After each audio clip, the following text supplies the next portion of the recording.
दोस्तों, आज पेश है चाचा चौधरी का इंतकाम। ड्राका का इंतकाम। यह ड्राका की तीसरी कॉमिक्स है। ये इसका कवर पृष्ठ है।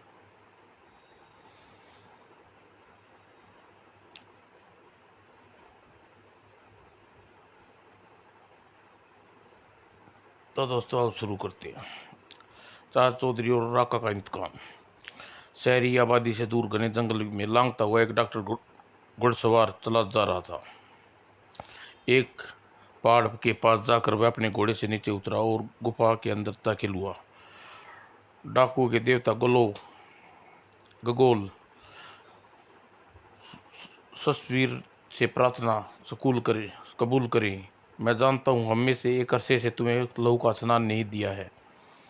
यहाँ डाकू वर्ग में तुम्हारी पस्ती गुस्ताखी है।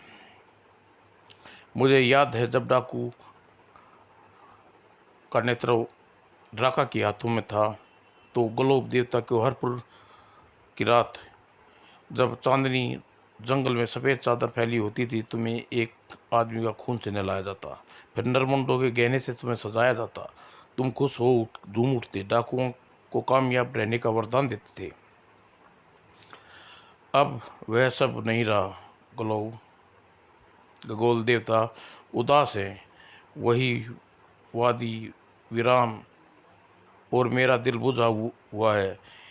यह सब हमारे सरदार राका के जाने के कारण हुआ। चाचा चौधरी ने समुद्र में फेंकवा दिया। सारे डाकू मारे गए या फिर जेलों में सड़ रहे हैं। मैं बचा हूँ। मुझे रंग शक्ति दो। मैं चाचा चौधरी को मारकर बदला लूँ और सवीर का घोड़ा जंगल को चीरता हुआ शहर की तरफ भाग। उधर चाचा चौधरी घर पर। भगवान, मेरा भीमसेनी लट कहाँ है? बहुत दिन हो गए उसे नहीं देखा। काफ़ी दिन हो गए चोरों चुक्कों को घर नहीं आया, इसलिए लट को जरूरत नहीं पड़ी। क्यों? अभी पिछले हफ्ते तो एक आदमी ने हमारे घर में सेंध लगाने की कोशिश की थी। अरे वह तो अनाड़ी चोर था, उसकी खोपड़ी में 2 बैलन पड़ते ही भागा। ओह, फिर भी अगर चीज़ बिना इस्तेमाल किए पड़ी रहे तो वह नकारा हो जाती है। लठ का इस्तेमाल करना कहीं न कहीं तो करना पड़ा ही। देखता हूँ, जहाँ फालतू चीज़ें रखी हैं वहीं स्टोर में पड़ा होगा। मिल गया। बेचारे का क्या दशा हो गई। धूल की परत जमी है इस पर। इर्द गिर्द मकड़ियों ने जाला बना लिया है। इस लठ को लेकर शहर का चक्कर लगा के आता हूँ। बड़े दिनों से हवा नहीं मिली। और एक गली में नुक्कड़ पर तक तक तक तक तक भागो। चाचा चौधरी, आज तुम्हारा जिंदगी का आखिरी दिन है। वह कहाँ गया कमबख्त? अच्छा, जान बचाने के लिए गटर में छुपाया चाचा चौधरी, अब तू फंस गई। ठाई ठाई। धन्यवाद ओ तड़ाक। धन्यवाद चौधरी। डाकू बहुत दिनों से पुलिस की आंखों में धूल झोंक रहा था। इंस्पेक्टर साहब, एक बात मेरी समझ में नहीं आती। डाकू के पास सटैन गन थी, चाचा चौधरी के पास एक मामूली लाठी, फिर जीत चाचा चौधरी की हुई क्योंकि चाचा चौधरी का दिमाग कंप्यूटर से तेज चलता है। डाकू खुकार खुकार डाकू शाका वैदराज चक्राचार्य की ऐसी अद्भुत दवाई पी रखी थी जिससे वह मर नहीं सकता।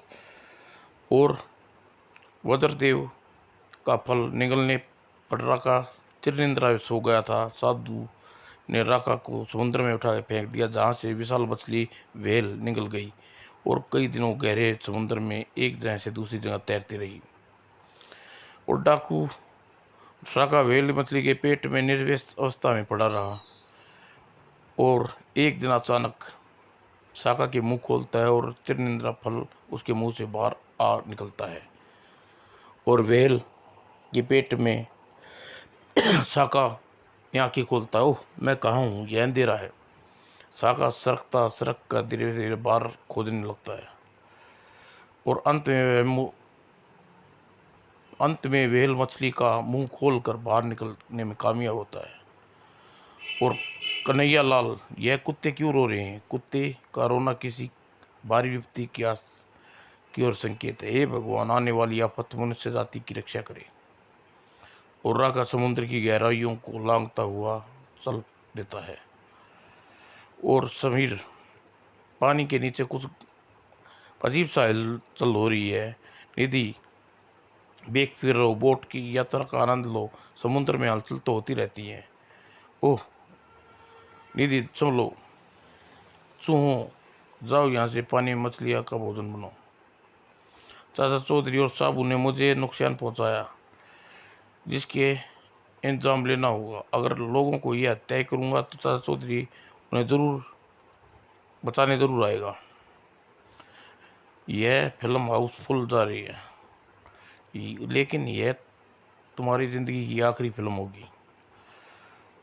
आग कहाँ मिल आग कहाँ मिलेगी? ओह, पेट्रोल। आग भड़कती है। मनोरंजन के लिए उसे थिएटर शो अच्छा रहेगा। और अंदर बेफिक्र दर्शक फिल्म देखने में तल्लीन थे। रीटा, आओ तुम्हें कहीं दूर ले चले जहाँ सारे हमारे सिवा कोई ना हो। और उधर थिएटर के लिए पेट्रोल काफ़ी है, और इससे बेहतर थिएटर में आग शायद कभी ना हुआ हो।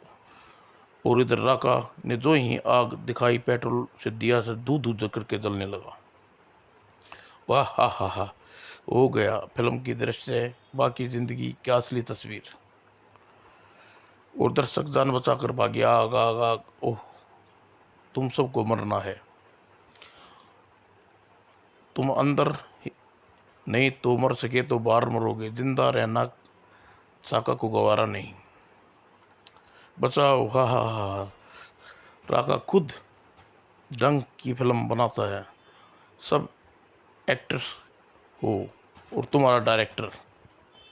दूसरे दिन चाचा चौधरी निवास स्थान पर। चाचा जी, अखबार में ऐसा कुछ खबर है, सांस पर अटक जाएगी।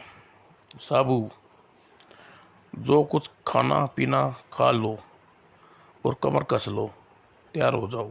क्या शहर पर कोई दंगल हो रहा है?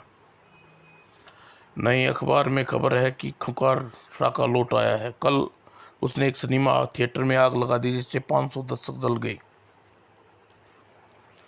गई। ओह, वह जालिम तबाही मचाएगा।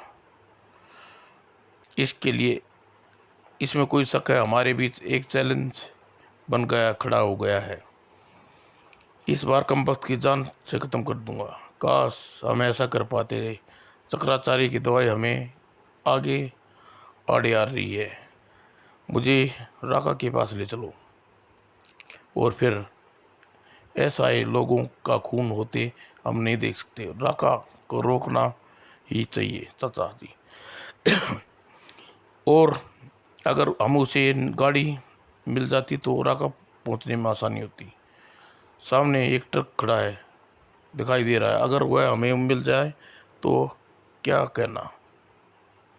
अरे भाई लखन सिंह, हमारे राका तक पहुंचाने के लिए तुम्हारी ट्रक चाहिए। चाचा जी तुमको ले जान हाजिर है, पर यह ट्रक आगे नहीं जा सकता। क्यों? क्योंकि ट्रक दा टायर दे पंचर हवा निकली थे।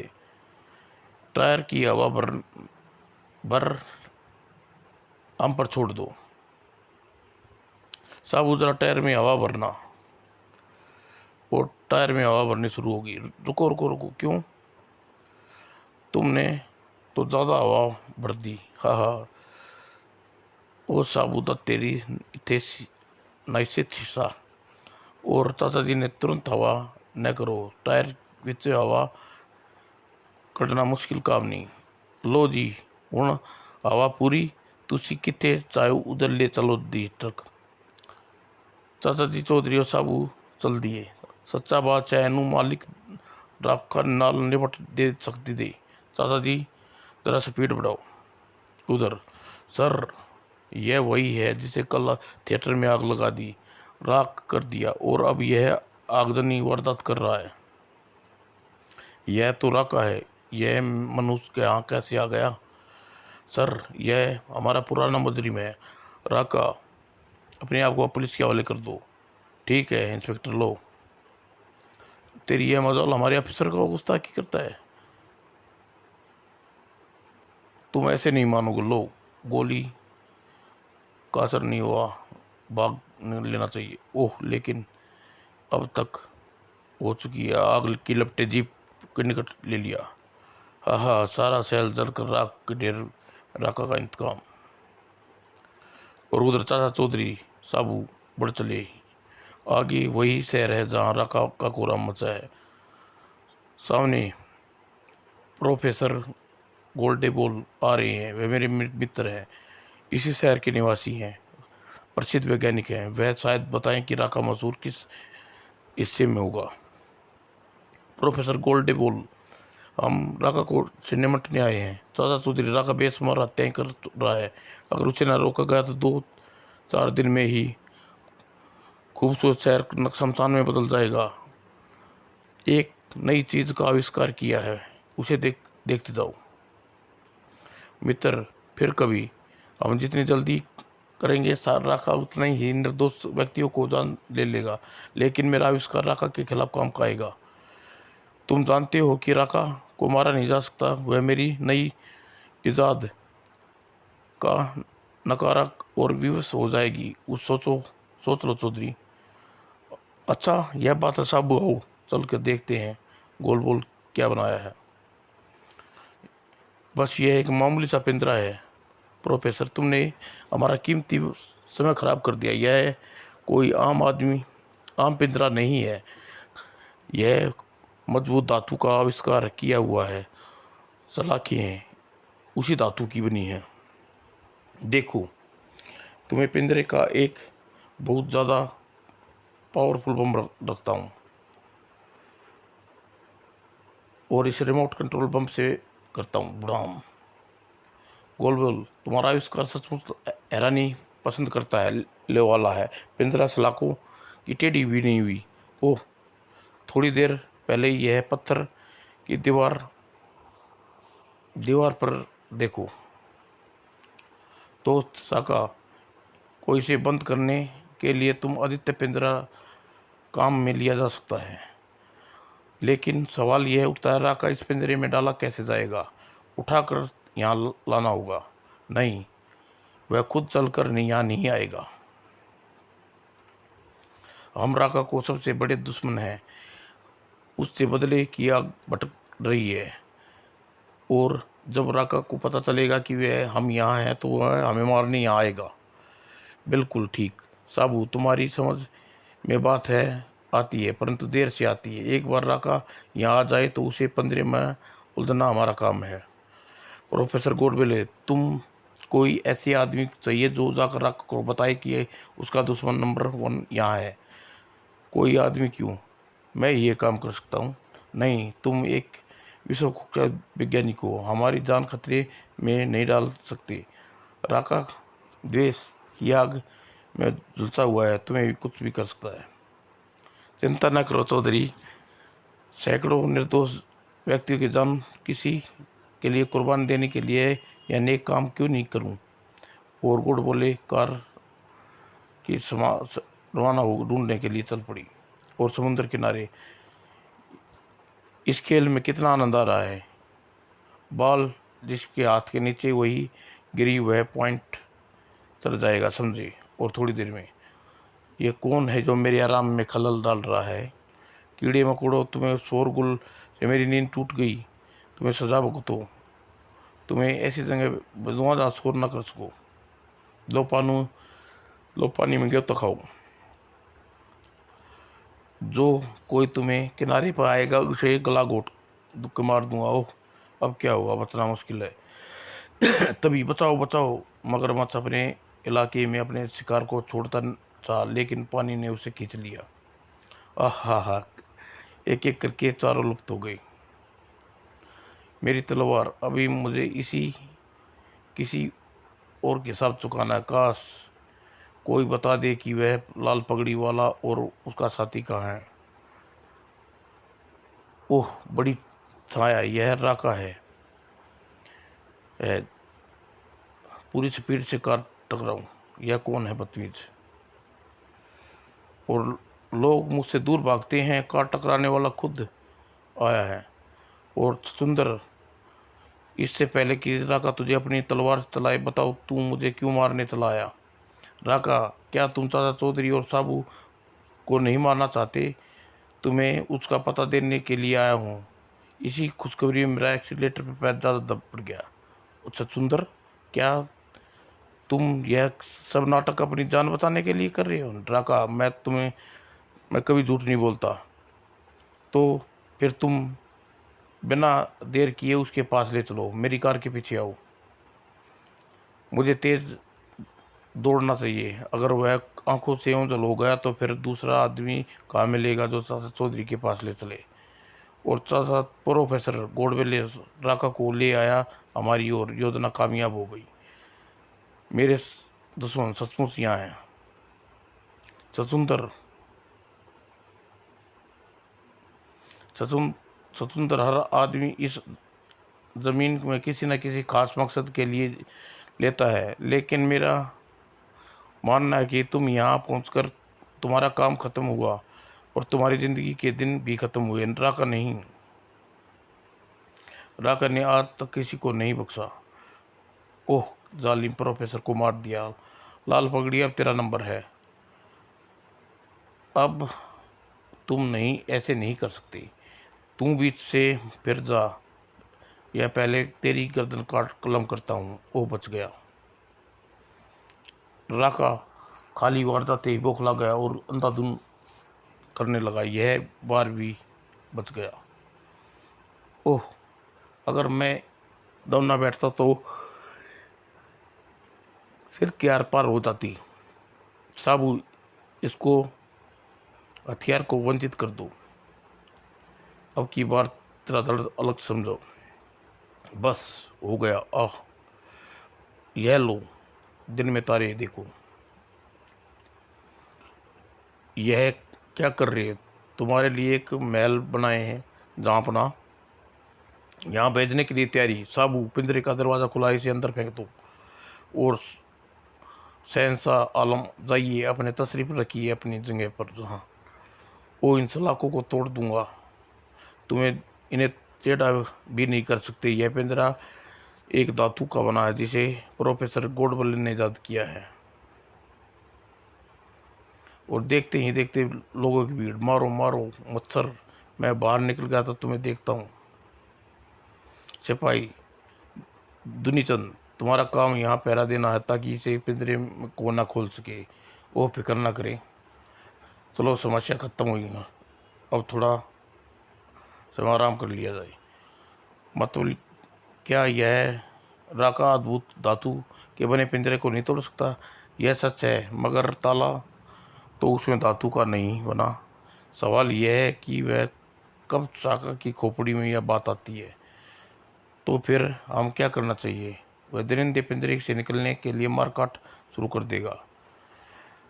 हमें एक बार फिर बैदराज बजरदेव के पास जाना होगा और उसी कोई उपाय बताएंगे। चाचा चौधरी और साबू हिमालय की ओर चल दिए और गुरु वेददेव के पास गए तो समस्या का हल नहीं होगा। और पीछे मनोज यह तय पाया कि हम घर में जाएंगे और डकैती डालेंगे। आसान नहीं है। चाचा चौधरी का घर आ गए।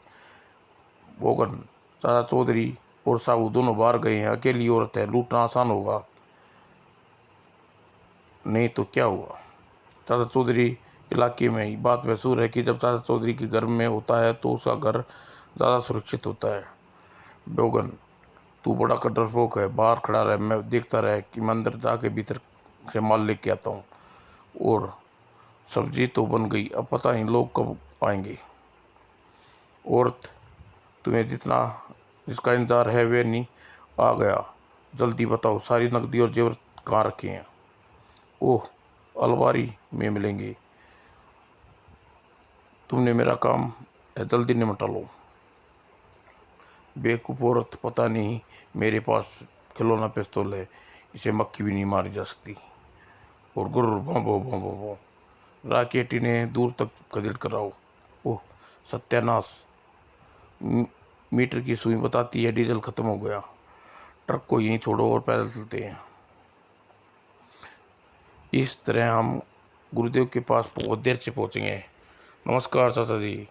एक बार आपके बेटे की जान बचाई थी। कुछ मेरी अतिथि बनना स्वीकार करें। शुक्रिया दोस्त, लेकिन हमारे पास समय नहीं, हमें दूर जंगलों में पहुंचना है। तो फिर आप पैदल क्यों जा रही हैं? मेरा हेलीकॉप्टर ले सकते हो। वाह, यह घने जंगल में आसानी से उतर जाएगा। और चाचा जी चौधरी को लेकर उठता है। साबू, तुम कैसी रही? ऐसी एडवेंचर यात्रा का आनंद आ रहा है। उत्तर दिशा की ओर उड़ते हुए घंटा हो गया।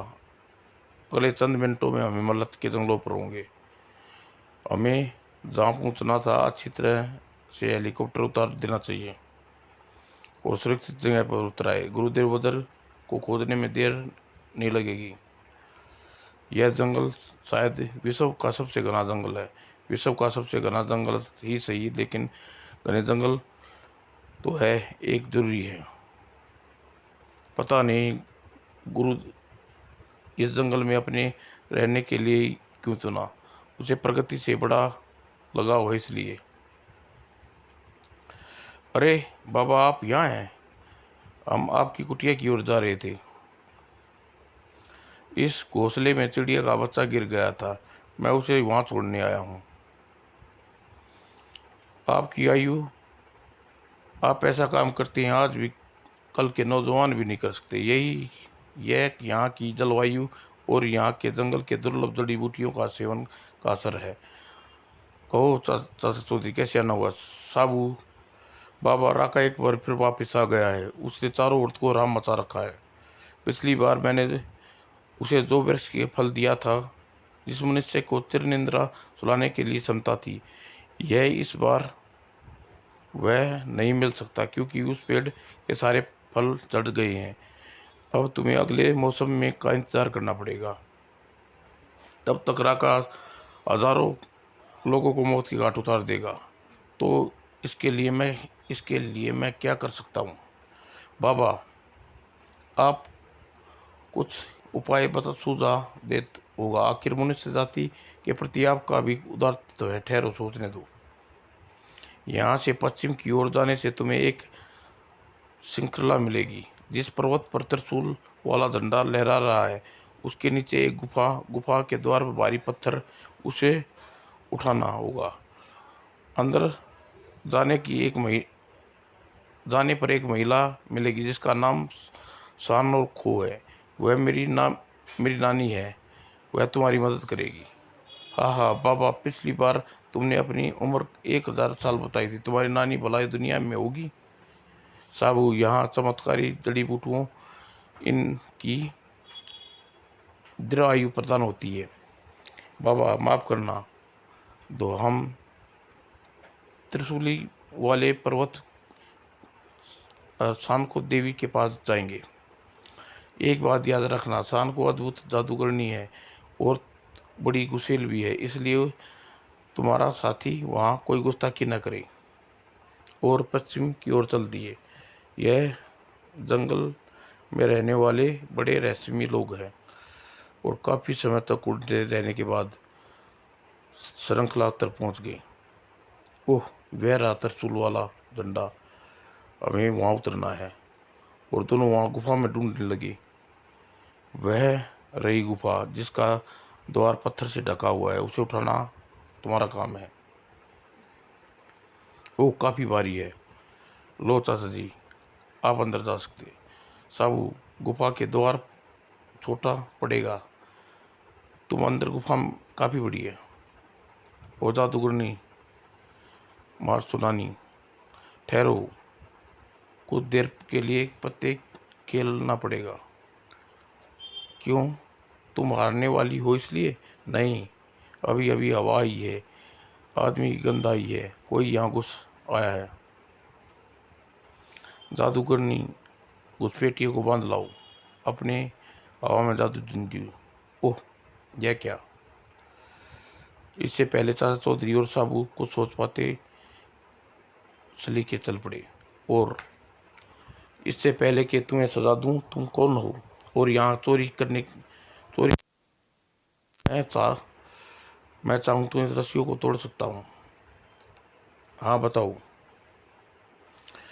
नहीं साबू, धैर्य से काम लो। गुरु वज्रदेव ने हमें यहाँ भेजा है। ओह मेरे नाती वज्रू ने, लेकिन तुम हमारे मेहमान हो। जादुई रस्सियाँ ने बंधन खोल दो। सनो रानी ने फिर छड़ी घुमाई। हम आज़ाद हो गए। अब हमें तुम्हें यहाँ आने का मकसद बताते हैं। अभी नहीं, हम दूर से आए हैं, भोजन कर लो। सचमुच यह मेरी पसंद का खाना है। बताओ मेरी नाती वज्रू कैसा है? और उसे देखे कई साल बीत गए। अब वह कमज़ोर हो गया होगा। बिल्कुल नहीं, गुरुदेव वज्रू तो पेड़ पर चढ़े मिले थे। उन्हें एक नौजवान वाली शक्ति है। अब इतनी दूर आने का मकसद बताओ। साका एक बेरहम डाकू है। उसे न मारने वाली औषधि खा रखी है और लोगों पर अत्याचार कर रहा है। उससे किसी तरह उस पिंजरे में बंद किया, पर वह किसी वक्त भी ताला तोड़कर बाहर आ सकता है। नानी माँ, हमारी मदद करो। देखो, जादूगरी भी एक समस्या ही है। कुदरत का नियमों के तोड़कर नहीं किया जा सकता, लेकिन मेरा जादू साका की जान नहीं ले सकता। हाँ, एक उपाय है। यह बोतल ले जाओ और उससे साका को इसमें बंद कर दो। इस बोतल का कारक लगा रहेगा जब तक बाहर नहीं निकलेगा। हाँ हाँ हाँ। राका किसी चूहे के नाम नहीं है। वह लंबा चौड़ा पहाड़ जैसा आदमी है। और छोटी बोतल में कैसे आएगा? आओ साहब चलें। जाकर यहाँ आकर मुझे निराशा हुई।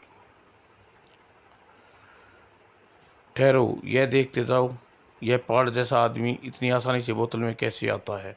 सरन दादा ने जादू इशारा किया। ओह, जाओ। और अब पता चला कि इतना बड़ा आदमी बोतल में कैसे आता है।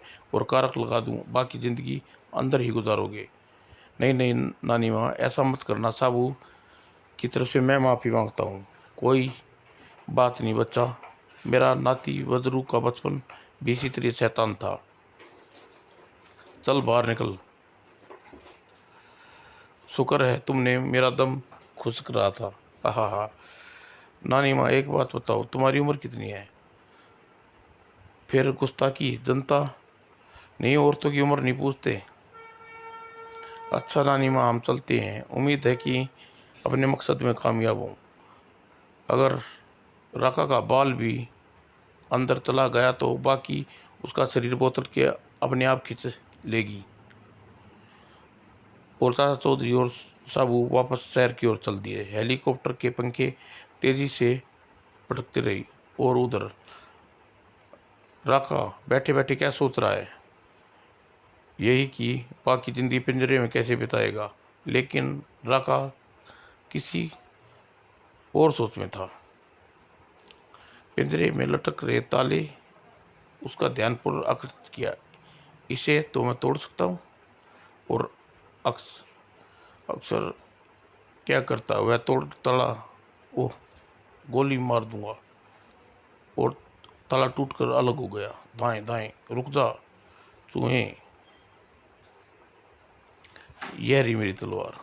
चाचा चौधरी, अब मैं तुझे चलकर तेरे पास नहीं आता जब तक मेरी तलवार नरसंहार करती रहेगी। और राका ने वहां पांव पड़ते ही लाश ही बिछ गई। चलते चलते राका एक पुल पर पहुंचा। यहाँ एक साथ सैकड़ों लोगों को मार सकता हूँ। इस पुल पर रेलवे लाइन गुजर रही है। अगर इसे तोड़ दूं तो यह वृक्ष का तना इस पुल काम आएगा। और मजबूत हाथों ने तने के प्रहार करने शुरू कर दिए और पुल टूटना शुरू हो गया। और कुछ ही मिनटों में एक्सप्रेस ट्रेन आती दिखाई दी। मैं छुट्टियां मनाने कश्मीर जा रहा हूँ। मेरा भी बिजनेस टूर है। ओह, यह क्या? गाड़ी पुल के नीचे जा रही है। माँ, हाँ हाँ, सारे के सारे पन्नी दफन हो गई। अब मुझे आगे बढ़ना चाहिए। रोनी का बर्थडे केक खरीद लाया है। मैंने साड़ी और कुछ कपड़े खरीदे हैं। रुको, सबको मार डालूंगा। और जान बचाने के लिए भागदौड़ मच गई। लो, आखिर भागते कहाँ हूँ? साका की तलवार उन पर बरस पड़ी। आह आह। और एक कस्बे से दूसरे कस्बे में सबको काटता चला गया। और नीचे शहर जल रहा है, लगता है साका पिंजरे से आज़ाद हो गया।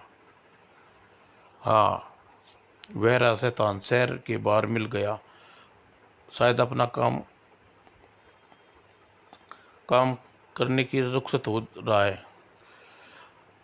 नीचे उतरो कायरों, मुझसे कब तक छिपते रहोगे? तुम समझते हो कि आसमान में तुम सुरक्षित हो क्योंकि वहाँ पहुँच नहीं सकता, पर तुम क्या जानो, नीचे नहीं उतरे तो मेरी तलवार तुम लोगों को काटेगी। सारी रात बुखार चली रहा, अब अस्पताल से दवाई लिया हूँ। बुढ़िया, अब तुझे कहीं जाने की जरूरत नहीं, राका तेरा कष्टों का निवारण करता है।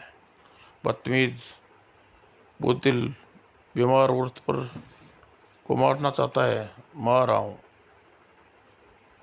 और धड़ा, अब तक तुम कोई न कोई चाल चल कर बचते रहे, लेकिन अब तुम्हारा अंतिम दिन, मुझे भी आज तुम्हें ठिकाने लगाना है। ओह, बच गया। राका ने जब नाराज होता है तो धरती के सारे प्राणी कांप उठते हैं। आखिर कब तक बचेगा? यह शैतानियत सब ऊपर वार किया जा रहा है। यह पेचकस सब को ध्यान शायद कुछ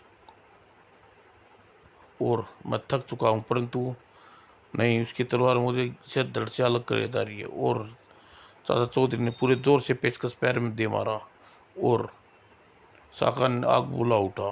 चल हट, शेर के लड़ाई में मच्छर का क्या काम? और चाचा चौधरी दूर जा एक सूखे घास में गिरी। ओह, वह जादुई बोतल घास में कहीं खो गई है, उसे ढूंढना होगा। इस बार साका की तूफान तलवार ने साबू के कंधे को तराशी हुई चल दी गई। खून निकल गया और जख्मी शेर की तरह साबू गुस्से से पागल हो उठा। और जब साबू को गुस्सा आता है तो जो आलम की फटता है। और लो मेरा बाएं हाथ का जख्म करने के लिए, और फिर दायां हाथ। और राका को चक्कर खाकर चित हो गया। चाचा जी, बोतल लाओ, इस जंगली जानवर को कैद करता हूँ। अरे, कम वक्त नहीं मिल रही, जल्दी लाओ। भारी भरकम को ज़्यादा देर नहीं रख सकता, मुझे नीचे उतारो। ओह, मिल गई नानी माँ की जादुई बोतल। साबू, मार रहा हूँ, फेंक दो 50 को। ओह, लो। ओह, मुझे बाहर निकालो।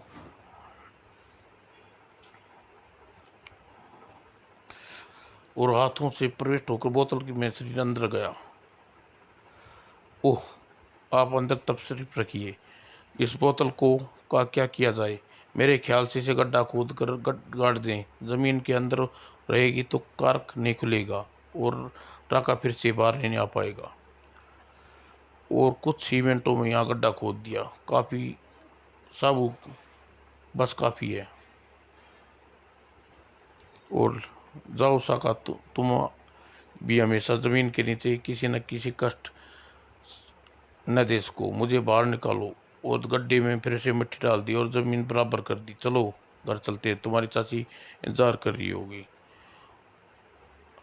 माँ, आज दिवाली नहीं है, फिर भी ये घरों में दीपक जल रहे हैं, क्योंकि बेटा जालिम राका ज़मीन में गाड़ दिया गया है। समाप्त दोस्तों।